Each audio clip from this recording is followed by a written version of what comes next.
Don't you know it's Valentine's Day? Le cycle Scarface, Les Incorruptibles et les autres sera consacré au cinéma policier américain. Là-bas, ce sera un peu un âge d'or, celui des années 30. Mais j'ai choisi ce sujet parce qu'une des forces de ce cinéma américain, hollywoodien, c'est d'être fondé sur la notion de genre. Très tôt dans l'histoire du cinéma, le cinéma s'est diversifié et les publics n'étaient pas pareils pour aller voir un western ou bien un drame familial, etc. Et la force du genre, c'est qu'on établit très vite des codes, il y a des règles du jeu. Et les années 30 établissent les règles du jeu, les codes du film de gangster, du film policier, du film réformiste, j'en parlerai dans quelques instants. Et en même temps, donc les cinéastes ont déjà, ils peuvent prendre appui sur ces règles, et en même temps, comme il y a souvent des auteurs, hein, c'est quand même Howard Hawks qui fait Scarface, c'est William Melman aussi qui fait le premier film de gangster et tout, ces gens peuvent apporter de leur pensée personnelle, de leur univers, et donc jouer avec ces codes. C'est pour ça d'ailleurs que ce film, donc je vais parler de cet âge d'or des années 30, mais je ne vais pas arrêter de faire des bonds en avant. On verra Once Upon a Time in America de Sergio Leone, on verra We Own the Night de James Gray, on verra French Connection, Dirty Harry, etc. Donc des classiques du polar. Il faut savoir par exemple que Godfather, la seconde partie, le parrain 2 de Coppola, est inspiré d'un film muet de 1915, The Italian, qui montre quel était le sort réservé aux immigrés siciliens quand ils arrivent aux États-Unis, au moment où justement on discute le système des quotas et on essaye d'arrêter l'immigration. Un sujet bien d'actualité. There's a plane waiting for us to take us to Miami in an hour. They'll make a big thing about it. I know it was you, Fredo. You broke my heart. You broke my heart. Les années 30, c'est aussi une période où l'Amérique, dans le film policier, va refléter beaucoup des soubresauts de sa société. Le film de gangster, les premiers, les films fondateurs, Scarface, Little Caesar, Public Enemy, sont des films qui parlent de la prohibition, c'est-à-dire des années d'après la Première Guerre mondiale où l'alcool, la vente d'alcool et la fabrication d'alcool est interdite, mais ce qui va pousser d'ailleurs le gangstérisme, ça va donner une flambée, la guerre des gangs à Chicago, à New York, dans les grandes villes américaines, et en fait, lorsque les premiers classiques arrivent, il y a eu le crash de Wall Street, il y a eu le crash de 29, la Grande Dépression, et donc les années 20 vont être relues à la lumière de cette Amérique qui se sent profondément démunie et écrasée face à cette crise économique qui a jeté des millions de personnes au chômage dans la rue et qui a également favorisé la montée du gangstérisme. Voilà, donc le film policier est également un genre très réaliste. Il faut savoir que quand les gens vont voir Scarface en 1932, le film était terminé depuis 1 an et demi, mais il y a eu des problèmes avec la censure. Je vais en parler d'ailleurs, cette censure est puissante aux États-Unis.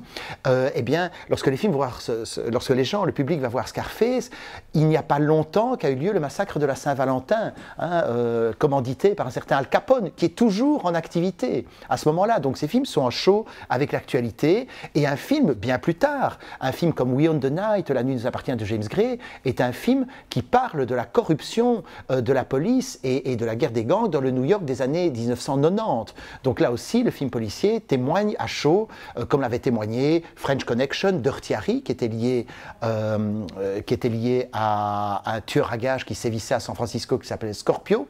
Voilà. Donc, je ferai constamment des bonds tout en gardant ce socle consacré aux années 30. Alors, les années 30, il y a un schéma qui se dégage très rapidement, c'est les histoires de rise and fall. On prend des gangsters flamboyants, on montre leur ascension fulgurante, et puis quand même, crime does not pay, il faut montrer aussi leur chute vertigineuse, qui est d'ailleurs souvent le cas des gangsters réels qui officiaient dans les années 20 et 30.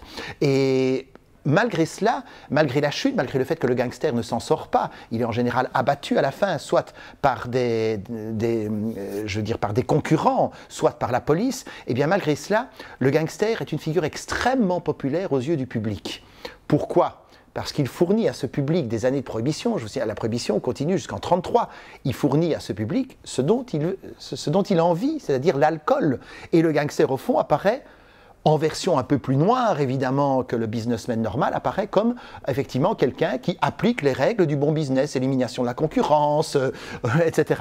Voilà. Alors ça va durer que 2-3 ans parce que l'État veille et la censure veille, et il y a notamment un homme qui a un œil très réprobateur sur ces films, c'est J. Edgar Hoover, patron du BOI, Bureau of Investigation. C'était pas encore le FBI, l'appellation viendra quelques années plus tard, et cet homme en appelle, je dirais, au sens moral des producteurs en disant arrêtez de glorifier ces figures de crapules.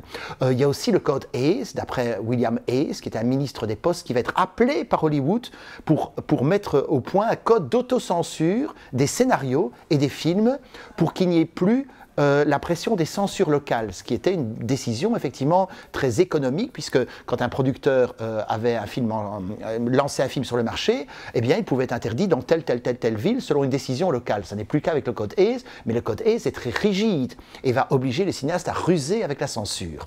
Donc, après cet effet, après cette vague de gangsters flamboyants, on va avoir un retour de bâton. Il va y avoir des films qui vont glorifier la loi et l'ordre, et un titre très évocateur, c'est G-Men de William Kegley, qui est l'apologie des government men, c'est-à-dire des hommes du FBI. I heard something about you today, lawyer. You did? What? You're going to be a big G-man. That's right. You ought to be dumped in a ditch, stool pigeon. Remember to keep your tin badge in Washington. If you come around here sticking your puss in our affairs, you'll get a belly full of this. Bien sûr Elliot Ness et bien sûr De Palma s'en inspirera aussi bien plus tard, tout comme il s'est inspiré du Scarface de Howard Hawks pour faire son Scarface néo-noir avec Al Pacino. C'est d'ailleurs l'affiche de ce cycle. Ça c'est la deuxième phase dans ce cycle, et d'ailleurs les films qui se consacrent aux forces de l'ordre essayent toujours de donner aussi un maximum d'épaisseur humaine aux policiers.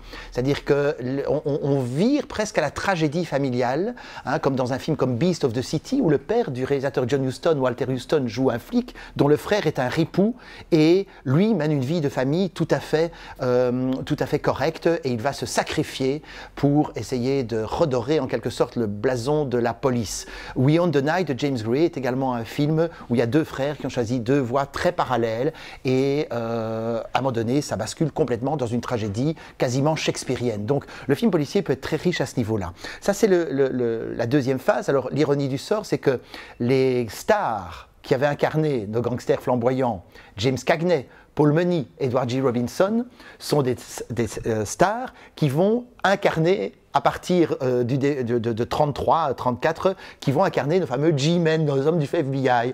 Et il y a une certaine hypocrisie de la part des producteurs, en ce sens que ces films qui font l'apologie de la police sont tout aussi violents et nous décrivent de manière très, très concrète le milieu du gangstérisme. Donc le public y trouve son content, tout en ayant évidemment un message beaucoup plus moral.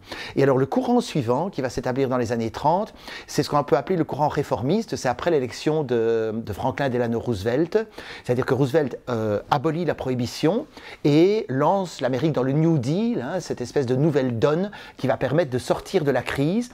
Et alors, pour la première fois, parce que ce n'était pas le cas dans les grands classiques comme Scarface, etc., pour la première fois, le film policier, le film de gangster, va s'interroger sur les causes de la criminalité, notamment les causes sociales. Y a-t-il des environnements, par exemple les ghettos où s'entassaient dans des conditions épouvantables, les vagues d'immigrés qui venaient chercher refuge aux États-Unis, eh bien, on s'interroge sur le côté criminogène de ce type de milieu social, et ça va donner des films réformistes où on essaye de quitter un peu la vision toute noire ou toute blanche pour dire qu'effectivement, il faut que la société fasse des changements pour diminuer la criminalité. Et avant ce courant réformiste, il y avait un film très important que j'analyserai, qui n'a pas pris une rille, qui s'appelle I'm a Fugitive from a Chain Gang, je suis un évadé, avec Paul Mooney qui a joué dans le Scarface de Howard Hawks, et là c'est un homme innocent, un chômeur, qui est condamné à une lourde peine de bagne, et le film décrit l'inhumanité des conditions dans ce bagne américain. Et alors à la fin des années 30, signe que c'est bien fini de ce premier âge d'or du film de gangster, il y en aura d'autres après, les années 40-50 c'est le film noir, les Private Eyes et les Femmes Fatales, Humphrey Bogart, Lorraine Bacall ne sont pas loin, mais à la fin des années 30, on ose la parodie, à nouveau on a un film A Slight Case of Murder où Edward G. Robinson joue un ancien bootlegger, donc un trafiquant d'alcool, qui au moment où la prohibition est abolie par Roosevelt, se dit allez, je vais devenir un homme, un businessman normal, je vais rentrer dans la légalité, et ça capote complètement, il le fait de manière extrêmement maladroite, mais la parodie, c'est toujours un signe qu'un genre a un peu épuisé ses effets, et donc à ce moment-là, on passera par la suite au film noir, hein, au grand film Le Faucon Maltais, The Big Sleep, etc., avec une Humphrey Bogart, mais ça, c'est une autre histoire. Okay, so what do you call yourself? Huh? Como se llama?